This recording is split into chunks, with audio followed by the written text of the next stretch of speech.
தமிழ் சட்ட நேயர்கள் அனைவருக்கும் வணக்கம்.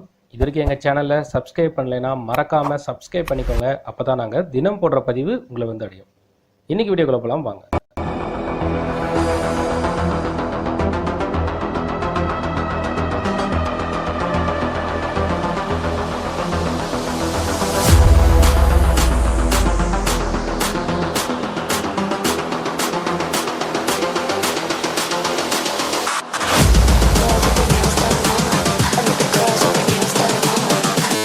ஒரு ஒய்ஃப் இண்டிபெண்ட்டாக செயல்படுறாங்க. இது வந்து மேட்ரிமோனியல் க்ரூவல்ட்டியாக கன்சிடர் பண்ண முடியுமா? ஸோ இதுக்கு வந்து டிவோர்ஸ் வேணும் அப்படின்ற மாதிரி ஒருத்தர் வந்து கேட்குறாரு. ஸோ அதற்கான ஜட்ஜ்மெண்ட் தான் இது. இது ரீசெண்டாக வந்த ஒரு இம்பார்ட்டண்டான ஜட்ஜ்மெண்ட். ஸோ அதை பற்றி தான் நம்ம பார்க்க போகிறோம். ஸோ இந்த பர்டிகுலர் வீடியோவில் இந்த பர்டிகுலர் டிசிஷனுக்கான கீ ஜட்ஜ்மெண்ட்டை மட்டும் தான் நம்ம பார்க்க போகிறோம். ஸோ என்ன இம்பார்ட்டண்டான கீ டீட்டெயில்ஸ் இருக்கோ அதை நம்ம டிஸ்கஸ் பண்ணலாம். ஸோ இந்த கேஸோட பேக்ரவுண்ட் பார்த்தீங்கன்னா, இந்த கேஸ் வந்து கிட்டத்தட்ட 2007 நடக்குது. லாஸ்ட் இயர் தான் இதற்கான ஜட்ஜ்மெண்ட் வருது. ஸோ இதில் இம்பார்ட்டன்ஸ் என்னன்னு பார்த்தீங்கன்னா, 2007 இந்த கேஸை வந்து இனிஷியேட் பண்ணுறாங்க. அவங்களுக்கு வந்து மேரேஜ் வந்து பார்த்தீங்கன்னா 1990 நடக்குது. அவங்களுக்கு ஒரு ஆண் குழந்தை இருக்காங்க, ஒரு சைல்டு வந்து பார்ன் ஆயிருக்கு 1995.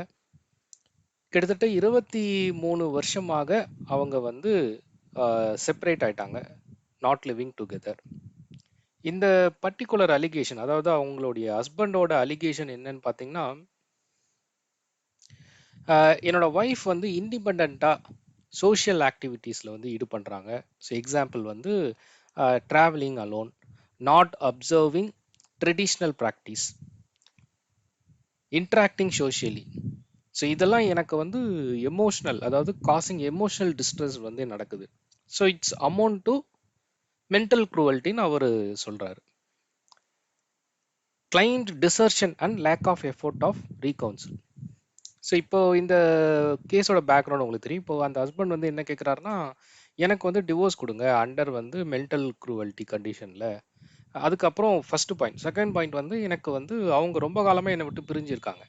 ஸோ அதையும் பேஸ் பண்ணி எனக்கு வந்து டிவோர்ஸை வந்து கொடுங்க. ப்ளஸ் அவங்க கவுன்சிலிங்லேயே ரொம்ப காலமாக கோர்ட்டும் வந்து கவுன்சிலிங் கொடுக்குறாங்க. பட் அதுலேயும் வந்து ரீகவுன்சில் பண்ணுறதுக்கு எந்த ஒரு வாய்ப்பும் இல்லை, இவங்களுக்கு அது இன்ட்ரெஸ்ட்டும் இல்லை. ஸோ இதுதான் இந்த கேஸோட பேக்ரவுண்ட். இப்போ கோர்ட்டோட அப்சர்வேஷன். ஸோ நமக்கு என்ன தெரியணும்னா, அந்த சொசைட்டியில் ஒரு ஒய்ஃப் தாமாகவே செயல்படுறது மென்டல் க்ரூவல்ட்டியில் வருமா, இதுக்கு வந்து டிவோர்ஸ் கிடைக்குமா? ஸோ இதுதான் வந்து இந்த பர்டிகுலர் கேஸுக்கான முக்கியமான பாயிண்ட். ஸோ கோர்ட்டோட அப்சர்வேஷன் பார்த்தீங்கன்னா, முதல்ல வந்து மென்டல் க்ரூவல்ட்டியில் இது வருமா அப்படின்னு பார்த்தீங்கன்னா, independent social behaviour of a wife does not amount to mental cruelty. Because ஒரு ஒய்ஃப் வந்து தாமாகவே செயல்படுறாங்க, அவங்க வந்து பார்ட்டிஸ் போகிறாங்க, அவங்களோட ரிலேட்டிவ்ஸ் வீட்டுக்கு போகிறாங்க, அவங்க ஆஃபீஸ் போகிறாங்க, இந்த மாதிரியெல்லாம் இருக்கிறது வந்து ஒரு ஹஸ்பண்ட் மென்டல் க்ரூவல்ட்டின்னு சொல்ல முடியாதுன்றது தான் இந்த கீ ஹைலைட்ஸ். செகண்ட் வந்து educated professional R expected to respect mutual freedom. ரெண்டு பேருமே எஜுகேட்டட் பர்சன், ரெண்டு பேருமே வேலைக்கு போகிறாங்க, ரெண்டு பேருக்குமே அவங்கவுங்களுக்கான செட் ஆஃப் கம்யூனிட்டிஸ் இருக்குது. ஸோ இப்போ அதுக்குள்ளே வந்து அவங்க ட்ராவல் பண்ணுறது ஒரு இம்பார்ட்டன்ஸ். ஸோ ஒரு ஹஸ்பண்ட் வந்து இதனால நான் மென்டல் க்ரூவல்ட்டி அடைகிறேன், எனக்கு டிவோர்ஸ் வேணும்னு சொன்னால், no evidence of immoral or illegal relationships in the wife actions. So அவர்கிட்ட எந்த ஒரு எவிடன்ஸும் கிடையாது.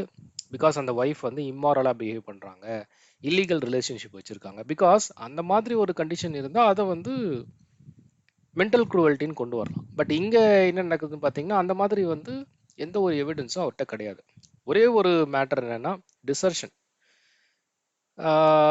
இந்து மேரேஜ் ஆக்ட் 1955 பார்த்தீங்கன்னா, ஒரு நபர் வந்து 2 வருஷத்துக்கு மேலே அவங்க பிரிஞ்சிருக்காங்கன்னு சொன்னாலே டிவோர்ஸை வந்து கேட்கலாம். ஸோ இங்கே பார்த்தீங்கன்னா, satisfy the condition of desertion under section 13(1) IB of the Hindu marriage act.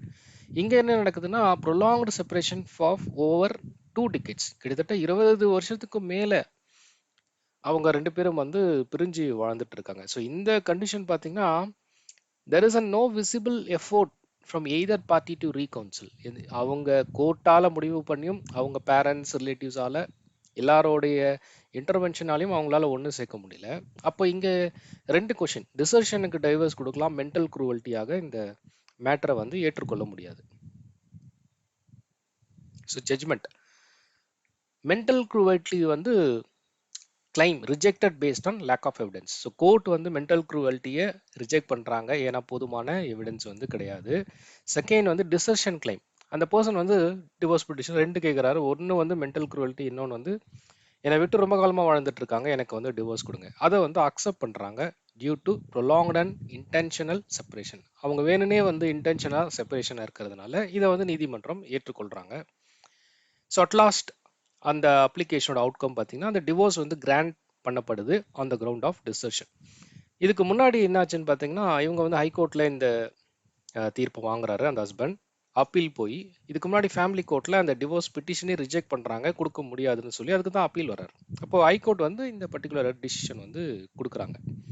So இதில் வந்து கீ டேக்அவே பார்த்தீங்கன்னா ஒரு இண்டிபெண்ட் சோஷியல் ஆக்டிவிட்டீஸ் பண்ணுற ஒரு spouse when lawful and within society norms to not constitute cruelty. சொசைட்டிக்கு பாதிப்பு இல்லாமல் அவங்க வேலையை அவங்க செஞ்சு ஒரு ஆக்டிவிட்டீஸை பண்ணக்கூடிய ஒரு லேடியை வந்து குரூவல்ட்டியாக மென்டல் குரூவல்ட்டை கருத முடியாது. But prolonged separation without reconciliation efforts fulfils the legal ground of desertion. இந்த பாயிண்ட்டை ஏற்றுக்கொண்டு தான் இந்த டிவோர்ஸை வந்து கொடுக்குறாங்க. ஸோ நான் கொடுத்துருக்க இந்த ஜட்ஜ்மெண்ட் உங்களுக்கு யூஸ்ஃபுல்லாக இருக்கும்னு நினைக்கிறேன். வேறு எதனா கமெண்ட் செக்ஷன் கேளுங்க. அடுத்த வீடியோ சந்திப்போம். நன்றி, வணக்கம்.